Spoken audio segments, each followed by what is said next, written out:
Welcome back to the Sunday Footy Show, thanks to Home Timber and Hardware, the only proper hardware store. St Kilda and Collingwood, what a match it was at the MCG last evening. The Pies got home by 6 points, 12-19-91 over St Kilda, 13-7-85. Brownie, you were there to take a look at it. Yeah, I certainly was, Simon. It was a cracking game. The Saints got out to a pretty good start, as you see. They got out to a 15-point lead early in the first quarter. The Pies came back. The clearances from either side really swayed the game at stages. A 6-point win. Daisy Thomas kicked a great goal in the last quarter. Stephen Milne kicked 3. Sard kicked 3, all from outside 50. Lenny Hayes was good again. Have a look at the Super Coach points. Darren Jolly, I thought, was outstanding last night, particularly in the first half. Beams was good again, Pendlebury. And for the Saints, McAvoy really came into it in that third quarter. Brendan Goddard had a lot of clearances in that third quarter. Nicky Dell and Lenny Hayes. But we've got a very special guest joining us on the Sunday Footy Show, and that's the St Kilda coach, Scotty Waters. Thanks for joining us, Scott. No worries, Brenny. Easy caper, this coaching, isn't it? Easy caper? I'm not sure about that, but, you know, obviously close games don't, or close losses are not what you want to wake up to on a Sunday morning, mate. So, certainly disappointing. Player group are disappointed, but we'll need to pick ourselves up and get going again pretty quickly. I guess the biggest thing of the night, Scotty, was the free kick at the end, the Stephen Milne, because he kicked it in. Harry O'Brien has had a look at the vision right now, and we've played it over and over, and we're undecided here whether it was a free kick or whether it wasn't. A couple of us thought it was, a couple thought it wasn't. Your reaction? What do you think? Very 50-50. When you saw it live, what did you initially think? I know you can't say too much against what the umpires say, but pivotal moment. Armitage looked like he was going to run into an open goal. Yeah, probably not the greatest body language for me in the box. I probably pride myself on being pretty measured and pretty controlled, but with a few seconds to go, probably the way that whole passage of play unfolded, there were some elements of it that I thought were wasted opportunity. I'm not going to comment about the umpire's decision. Obviously, I can't, but people can have an opinion on that. That's up to them.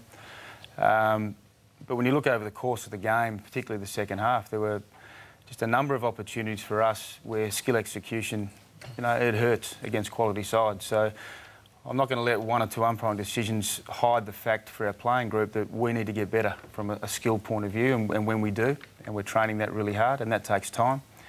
You know, you win close games, but that's the way that one went. Scotty, looking at the season as a whole, the Saints 9-9. You've played some magnificent football at times. You know, smashing the Bombers, and you've I saw you put away Carlton, and you've had some big wins. How would you sum up the season? You know, you're probably unlikely to make the top 8, but you know, people are pretty impressed with the football you've played this year. Yeah, it's a really difficult one to assess at the moment, Lordy, because, you know, I think at times we have played a really good brand of football. And I think defensively over the last 5 or 6 weeks since we've had our back six, you know, more continuity in that area. We've really tightened up from that point of view as well. So there's been some positives, but ultimately to aspire to be a top 4 side, there are still some skill areas that we need to tidy up. You know, we haven't really had a development program for 3 or 4 years. There's one development coach at this club prior to this year. We now have 3.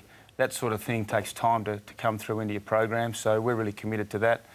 And there's some areas on our list that we still need to bolster as well. So whilst I've been pleased with the effort of our group, we need to get better as a club. Scott, was that a resource thing that you had at St Kilda, or just something that the previous regime didn't feel you needed to put that much time into?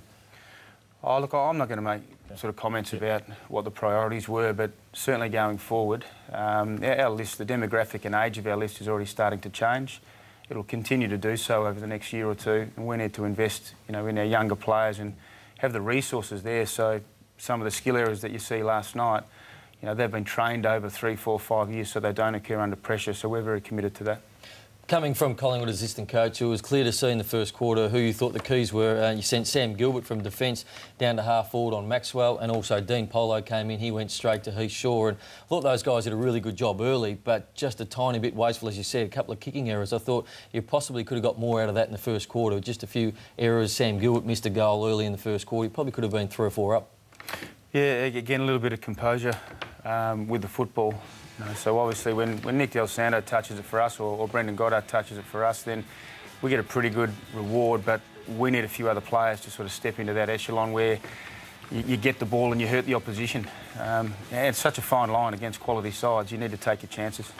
It was a really good start from the Saints. You must have been very happy in that second quarter. You just switched off a bit, or Collingwood really took it up. But I like what you've done with Brendan Goddard. You're not just playing him as a floating back, you're actually throwing him right amongst it because, as you did mention, he's a very good user when he does get the footy through the middle. Yeah, look, we probably felt at the start of the year Brendan was playing uncontested roles behind the footy too much, to the point where it was starting to detract from his game. So we've had to take him back to a contested ball-winning type player, and we'll continue to stay down that path. Sam Fisher did a great job on Travis Cloke. Every time there was a one-on-one contest, he was terrific. His courage was great. But then you look at Dawes, and Darren Jolly went forward a couple of times. Is it a priority to get a big, tall defender down to St Kilda? Because Gwilt, as hard as he tried, he was just a little bit small for some of the guys he came across. Yeah, Gwilt is 188 centimetres, near on 100 kilo too, so he's pretty strong. But look, I've made my intentions pretty clear what we're looking for from a list point of view. You know, we need a monster defender that, when he puts his hands up, he can actually, you know, he can reach up against the Dean Coxes and the Chris Dawes of the world. Have you got your eye on one? Well, we've got our eye on many. Yeah. That's part of the recruiting department's responsibility to scour, you know, opposition sides. Is Chaplin one of those monsters? Look, I'm not going to mention individuals. Maybe. But you have to do your due diligence across all sides. So there's some key defenders out there. Two players I've really been impressed with this year, and I'm not sure how much you knew of him before you went to the club, but David Armitage, I reckon, it's just about being your most important midfielder, the way he gets the ball, the way he uses it, just a strong in and under midfield and gets on the outside. But also Jaron Geary, he's had a lot of the big defensive jobs on the small forwards, and apart from probably the Sirioli game, he's acquitted himself really well all year. I think John's had an outstanding year. The courage that he shows going back with a flight time and time again. You probably remember going back 6 or 7 rounds, he fractured basically his eye socket, came straight back in, throws himself back into the fray. He's been terrific. David Armitage has had an improved year, but the benchmark is higher for summer. He's still not at the level that I want him at. He's moving towards it, but he's going to be challenged pretty strongly over the summer. You're down by 27 points at half-time. What did you actually say to the group? Just get back to basics like you did in the first quarter? How did you get them going? Because they're terrific after half-time. I thought the second quarter our ball movement became really conservative, and against a pressing side, which most sides are, but against a pressing side, if you start to play really conservatively in your back third and overuse the footy, you're going to open yourself up. So we made a real commitment to some aggressive ball use, and there was a pretty strong challenge thrown to our midfielders to get in and win the football, which is, you know, one of the most basic fundamentals. We've spoken about the Stephen Milne marking contest already, but how did you see that battle over the course of the night? I mean, Milne ended up kicking 3 goals and looked dangerous towards the end of the game, but thought Harry O'Brien probably just about took the points at the end of the night on him. Yeah, look, it was a pretty... Harry's a terrific player. You know, obviously I've worked with him pretty closely over a couple of years, so it's always a battle for Milne to play against Harry. You know, the two very good players. Who shaded who on the night? Yeah, look, maybe Harry got the points, but I still think Milne was a pretty strong contributor. The Collingwood midfield, you've worked with them for a long time in terms of being an assistant coach. How hard was that decision in regards to who do you plan for? Is there an amount you can tag? Can you only tag one? Swan, Pendlebury Beams won a lot of the football, but is there... I covered the other game, Brisbane and Richmond, but so who did you go after initially?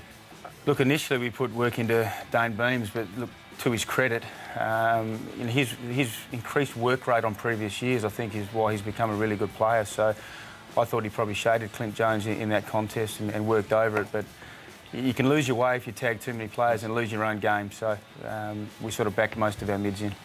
We just saw Sard kicking a goal. The siren goes there. Actually, Sard's run-up for goal, it is... I've never seen a longer run-up, but it obviously works. He's a beautiful kick. It's it's a measured approach, isn't it? It's a long approach. It is, but look, the good thing about it, he's very, very focused, very deliberate, keeps everything in a straight line. Lordy would know how important the basics of goal kicking is, but there's not a lot that can go wrong with his kicking style, so he's very efficient.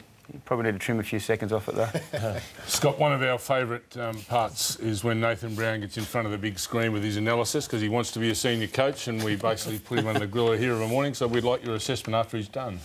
I thought the game swung in the balance of whoever was winning the clearances last night, particularly in the first half. I thought Darren Jolly played a great role, and in the second quarter, as Scott spoke about, St Kilda had the ball a lot in their defensive end and they couldn't get through because of the defensive press, but Collingwood won all the clearances. Have a look at some of the clearances Darren Jolly got early in the game, particularly in the first half. This is the first goal that Collingwood kicks, just a great tap to Dane Swan. That's just a great service, goes over the top, a nice goal.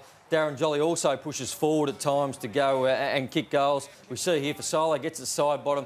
Darren Jolly goes forward, makes himself a big presence of a big man, takes a mark. This is the very next stoppage, down to Dane Booms, a clear. This happened a lot in the first half. I think it was 24 clearances to 12 in the first half. And here's another one, straight down to Booms, onto Swan. They end up kicking a goal through doors here. So a lot of the balls that were touched by Darren Jolly in this first half were resulting in goals, resulting in free play. It was a really good goal from Dawes, but it all started from Darren Jolly. In the second half, I thought the Saints started to get back on top in the clearances, particularly in the third quarter. The start of the third quarter, they needed their big key players to start getting their hands on the footy. McAvoy started in the middle, but I thought Brendan Goddard, he was instrumental in their first 3 goals in this third quarter. Have a look at some of these highlights early in the third quarter. A stoppage, Lenny Hayes touches it there, it comes back out, comes through, a bit of a scrap. St Kilda end up winning this one. Brendan Goddard involved there, Montagna involved, Lenny Hayes involved. These are their key players. It's not a great clearance, but it's still going forward their way. A bad bounce. They end up winning the footy back here, the Saints, and it's very important that they just kept harassing Collingwood. This is what they were doing in the first quarter, harassing Collingwood. Their key players again involved. Lenny Hayes here. Brendan Goddard follows up his good work, gives it to Del Sano, who finishes off. So that was the first clearance, and that started their second half. The very next one, Ben McAvoy in there again. Brendan Goddard again gets the ball out, and it goes forward. McAvoy again, follow up, second one. He wasn't doing this in the first half. Stephen Milne gets involved here, another one of their key players, and this was a great goal from Nick Rewalt. It all started from the clearance. As I said, St Kilda weren't getting those clearances in the first half. And another goal, and then the very next clearance, Brendan Goddard again. He's been involved in all 3 of them. And key players again, Del Sano, Gilbert, out to Stephen Milne, who kicks a goal. It brings them back to within 9 points very early in the second half and got them back into the game. What do you think, Scott? Not bad. He goes it right, Brett. He goes it right. No, he was right. And look, they're such a great clearance side. So many good midfielders, so it's always a challenge when you play them. So I thought you did well, Brendan. One of the players featured there by Brownie, Brendan Goddard. It's got to round 19, near the end of the season. Are you closer, do you believe, than you were about re-signing him? Look, I guess we've been pretty open with our publicly where we've stated that negotiation's been at. It is private. It is between club and player. We're not going to be a club that broadcasts the intimate details of what's going on. People can speculate. We're happy with the speculation, but we're very comfortable with the relationship we have with Brendan's manager. You know, I have a lot of time for Brendan and I'd love to see him at the club, so it'll run its course. On a lighter side, there was a bit of friendly fire there last night between a couple of Magpies players. Have a look at this clash here between Ben Reid just jumping on the shoulders of Darren Jolly. Pity you didn't take him out of the game, Scotty, because he was pretty important last night. And Croft, you saw something interesting last night. Harry O'Brien and Stephen Milne, they don't like each other. They just going at each other all night, and it was fascinating here. Milne had a bit to say, even swore at Harry O, and then giving away a 50, and they were just at each other all night. You could see they were firing up. They were trying to take the game on where they get the footy, and we love it. We love it as long as it's done fairly and in the right manner. It's always good to watch. And hypothetically speaking, Scott, St Kilda don't make the finals. You're not coaching St Kilda. Which team would you like to be coaching during September? Which team would I like to be coaching? Yes. If you had to pick one, which team would you like right now, the way the lists are and the healthier lists, no doubt you would like, but which one would you like to take into September? If you're sort of asking me who would I think are the premiership favourites, I think Hawthorn by the length of the straight at the moment. Yep. Just with their depth and with where their list is at, I'd find it hard to go past them. OK, we know Billy's not with us and we've got plenty of prizes for Scott to take away for giving up his time this morning and coming in and seeing us here on the Sunday Footy Show. Matty Lloyd's in charge. Matthew? After Brownie's votes. Yeah, I thought Darren Jolly, it was just almost a complete game by Darren Jolly. Dale Thomas, when it was needed that last quarter, kicked the clutch goal. Sam Fisher did the job, and I thought Jaron Geary all night put himself in the hole and did a fantastic job. The month ahead, Sydney, North Melbourne, West Coast and Essendon, and the Saints, they should beat Melbourne. Big game against Geelong, and they possibly should win the last two. So 3 out of 4 for the Saints. I think towards the end of the season. Let's go with take 2 with the prizes for Scott Watters, who's been good enough to give up his time and come in here and see us this morning, Matty Lloyd. Yeah, walk out of here with some Aquila shoes, thanks to Aquila. St Goliath clothing pack, $250 voucher there. Man, what a fuss. A bit of a trim there, Scotty, or a massage even. The King Chrome tools, the toolkit you can take Those to your wife. The mighty GNC Whey protein power just to build those arms. Ready to golf voucher. Do you like your golf, Scotty? Can't believe I've got to look at Dawsey again. I've also got the extreme cooling towels for that stress in the coach's box. The Hotel Brighton, $100 voucher there. And Home Timber and Hardware, $150 gift card thanks to Home Timber and Hardware, Australia's proper hardware store. Oh, good work. Class. Very good work from Matty Lloyd. The Super Coach is keen on that, what he's taking home. Also keen on the big Saturday afternoon game next week, the Demons at the G. Yeah, Mark Neild, another assistant coach from last year. So, yeah, 4 games to go for us, obviously. We look forward to the challenge. It's a Saints home game too, isn't it, MCG? Yeah, and our supporters have been pretty good at getting behind us, so we hope to see them there again. And do you see Simon down at a lot of the home games? Does he get along? He's certainly welcome. Oh, so, Certainly welcome. so you don't go at all, Simon. You're a past player, one of the former champions I was on a and off very the ordinary field. past player, Shane. You're very good off the field, I heard. Scott, thanks. Thank you very much for coming in. Great to have a senior coach here on the Sunday Footy Show. As we go to the break, I'll need it, and we're going to talk about the derby after this, West Coast and Fremantle. Dance floor, you're very good.